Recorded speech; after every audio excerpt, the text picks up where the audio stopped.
Batteries from the heart of an electric vehicle. Not only do they help in determining the range of the vehicle, but they also determine the performance and the safety of the vehicle. These are the hardest parts to manufacture in the production of an electric vehicle. And as usual, Tesla is trying to be the pioneer to create the largest, most affordable, and the most sustainable supply of battery cells. Want to know more about it? Well, stay tuned in the video. Welcome to Elon Musk Tube. Don't forget to subscribe to our channel and press the bell icon to never miss an update on SpaceX, Tesla, Starship, or anything related to the multi-talented, influential tech icon and billionaire, Elon Musk. Before we begin, let's take a moment to understand the past and the present scenario of the battery situation of Tesla. There are four main types of batteries that Tesla currently uses. The first one is the oldest battery, referred to as the 18650s. They are used in the Tesla's premium lineup, the Model S and the Model X. These are designed with the Panasonic for the 2009 Roadster and are cylindrical cells, 18mm in diameter and 65mm in length. These are lithium-ion cells that are made with a nickel-cobalt-aluminium or NCA chemistry for their cathode, though Tesla have adjusted the chemistry over time to reduce the percentage of cobalt necessary. For their mid-tier Model 3 and Model Y, the long-range and performance vehicles use a larger 2170 cell, which are 21mm in diameter and 70 meters in length. These were developed with Panasonic for the 2018 Model 3, also using the NCA cathode chemistry, but again reducing the amount of cobalt at the pack level by around 30% over the 18650 while improving energy density at the same time. Thirdly, for the final type of battery, Tesla has not used the traditional type of battery. They have not produced this battery by themselves or have done so with Panasonic. This time they have done so with a Chinese manufacturer called CATL. These use a new kind of chemistry called the lithium iron phosphate, or LFP, in the cathode. This is used in the base variant of the Model 3 and Model Y. Now this is a prismatic cell design, so it's shaped like a rectangle, not a cylinder. There is zero nickel or cobalt used in this battery chemistry, and that means it has a comparatively low energy density. Finally, the fourth type of battery that Tesla has in the Tesla very own battery, this is their next generation of cylindrical cells. These were designed exclusively by Tesla without any external partners, and Tesla have been making them for over a year. This is called as the 4680, which is a much wider battery than their previous ones. It uses a lot of nickel but zero amount of cobalt, while continuing to reduce the energy density. These cells are yet to be used in any actual production vehicle. Now, the main goal of Tesla is to streamline their battery production. This means that two of these battery tech will be disappearing and the other two will ramp up in production levels. LFP batteries are pretty new to North America, but these batteries have been used widely in China for quite a bit. Not just by Tesla, but also by other tech manufacturers like the NIU and BYD. Now, iron is cheap to use in batteries. It's very easy to get and is very cheap to implement. But why exactly are we not using iron in the batteries? Well, iron cannot match up with the energy density which nickel can produce. But nickel is very unstable, which is why we use cobalt in the battery, which makes the battery a lot more stable. But on the other hand, it also makes the battery a lot more expensive. For the first decade of electric vehicles, we needed that high energy density to make any reasonable amount of range in a vehicle. But as Tesla got better at working efficiently, we got to a point where LFP starts to look a lot more viable.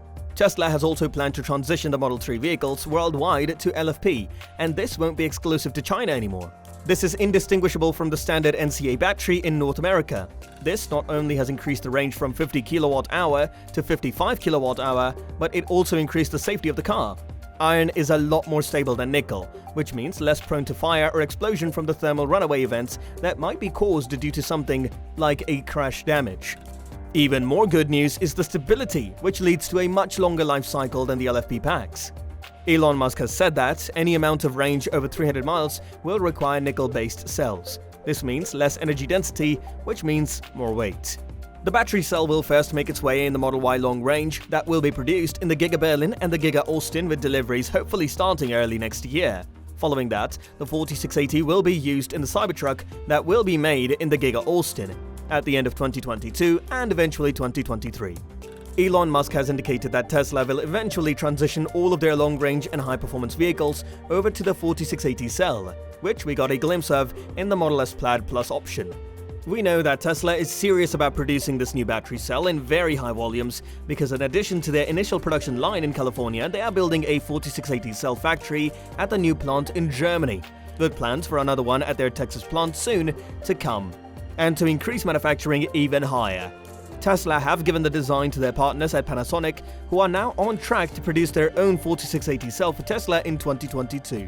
Tesla has also managed to secure a lucrative deal with international mining companies. They have 42,000 tons of nickel secured from New Caledonia's Prony Resources over a multi-year contract, in addition to a deal with BHP Australian Nickel that could amount up to 18,000 tons per year. For scale, there are about 40 kilograms of nickel in an electric car battery. That makes 25 cars per ton of nickel. Along with this, Tesla has also inked a 3-year deal for lithium hydroxide with China's Ganfeng, the world's largest producer of battery-grade lithium. According to Tesla's forecast, in late 2020, they saw themselves hitting 100 gigawatt-hour of cell production in 2022. Now that's probably not going to be the case due to all the delays and the complications with the supply chain that have come up over the past couple of years. Elon has tempered his expectations for the battery cell factory in Germany down to over 100 gigawatts of production per year when it ramps up, adding that there is possibility over time to reach his original vision of 250 gigawatt hours. That will be about equal to the entire global battery production capacity in the year 2020. The long-term goal was set at 3 terawatt-hours of battery production by Tesla in 2030, though the automaker is still looking to become a major manufacturer of battery cells in 2022, which is new for the company.